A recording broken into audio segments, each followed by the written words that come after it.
for the first video on here, I figured I'd explain how I built this piece. It took about 4 days, like 4 days straight of building this. It was a pain. But hopefully with the tips I give you on this, you can build it a lot faster. Because like going in, I kind of had an idea of what I wanted to do, but like I really didn't know what I was doing. So I'm gonna explain like how I built the platform first, and then I'll go through and explain how everything else is built, because it was the platform, then the ramp, everything built on each other. So we'll start there, and then hopefully after this video it makes a little more sense and it's easier for you to build your own backyard setup. Alright, so starting with the platform, this is 6 feet up, and then the platform, it sits on top. Like this is separate from this. I mean, now it's not, but it was in the beginning. So we started with 6 feet across, because this ramp right here is 6 feet wide. So this had to be 6 feet. So 6 feet up, 4 feet across. That's about all you need. I mean, you can also make this smaller if you wanted to. It depends what you want with your setup. So built this. Once this was up, we kind of just went with figuring out, like, as you can see here, there's a support here, there's support there. The supports are kind of random. I mean, just figure out what works best to support your structure. And then the ladder to get up here. But yeah, so just remember, 6 feet up, there's 1, 2, 3 across, and then 3 in the back. And then this top platform is 6 feet across, 4 feet wide here. And then this sits on top of these to make it even sturdier. And then there's plywood on top, and then I added turf, as you can see here. So that's so your skis don't get scraped up. And then from there, once the platform was completely built, then came building the ramp. So the ramp, honestly, pretty easy to build. I mean, this part, once we get down there, that's where it gets tricky. But this ramp is from the top 8 feet straight down, so you get an 8-foot piece of plywood, and then 6 feet across, and then right here, coming from the top, is a 12-foot 2x4. You can get an 8-foot one. That's just gonna bring you like straight to where the plywood is, and then you just build a leg from there, and that'll hold it all together. But since this one's 12 foot, it goes all the way to the ground. And then I built off of this to get the slope, which I'll bring the camera over here and like show you how I did build the slope, because that's the hardest part. Like, we finished this whole thing, and then we were like, all right, it's perfect, ready to go. It wasn't. The slope, getting like how you want the slope and making sure your skis aren't gonna catch, like it's not too abrupt, that I would say is the hardest part of building this whole entire thing. And putting on the M-Snow. Putting on M-Snow sucks. I'll tell you that right now. Alright, so this is an underview of it. There's one board going across for support, and then this is where I started to build the slope. I'll show you from over here. So this is like a little higher up, so it brings the plywood up. So as you can see, this is flat and flush, and then as we keep going, I slightly raise the plywood just so this coming in can connect to this piece right here. Let me see if I can get a better view of it. So this angled piece right here is very important. I would say it's probably about 4 feet, maybe 3. I don't know exactly. I was kind of just like using random wood we had, and it ended up working. But so this goes from the end piece of plywood to the new like piece of plywood for the ramp.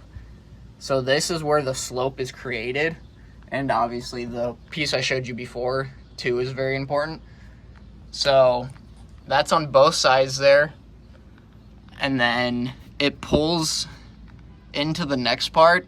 That's where the slope really comes into play, and I'll show you how I built that. Okay, so as you can see here, this is the slope, into the flat, into the up. This is the trickiest part of the whole entire build.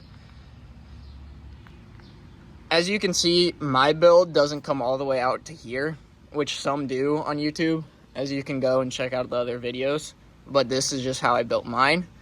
So I had to connect this piece of plywood to this piece of plywood to create the slope. And as you can see here, it kind of curves. And that's because of these pieces. These pieces are important if you build it this way. So you connect one here, and then for the flat, let me try to get under to show you. There's an 8-foot board going straight out from the ramp all the way to the end. And that's kind of where I built the flat and like the box for it. So when you're going into the flat, you've got this part is your transition.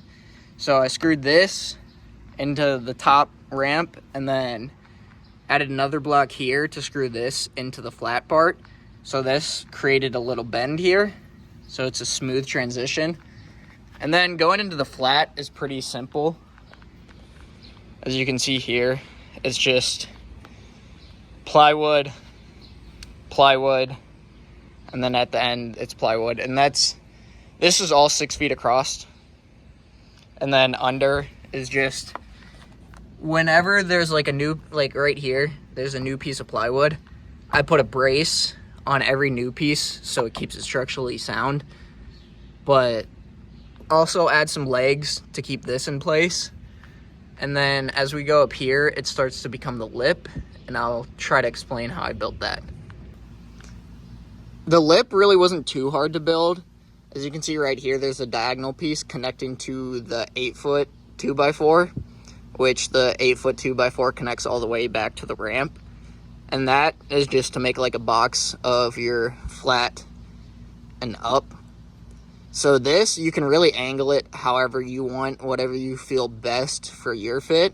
For me, I didn't want too much of an angle because I wanted to make it so you have to pop, so it's more realistic. So this is at a slight angle, and then it connects to a board up here.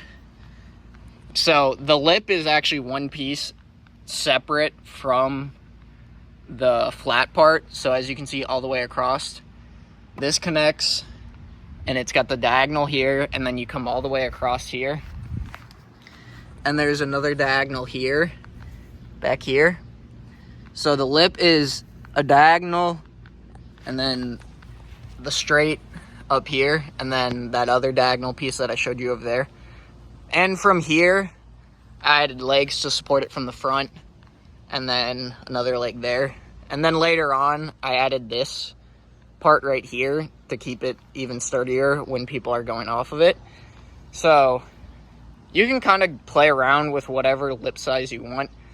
I personally went with a small lip because, as you can see, I built these rails a little bit taller than the lip, but I wanted to like get that feel of like you're on the snow and the rail's higher up, so you actually have to pop to it.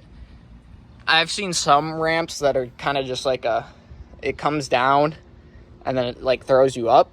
So you can build it however, really, any way you want, whatever you see fit.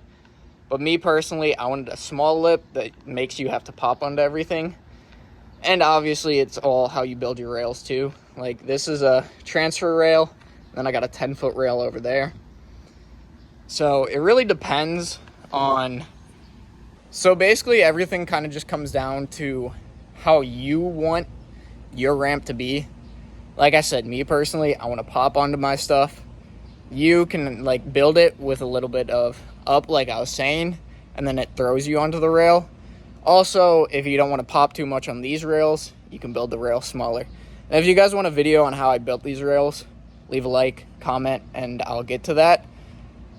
Because to be honest, the rails took me a while to figure out how to build.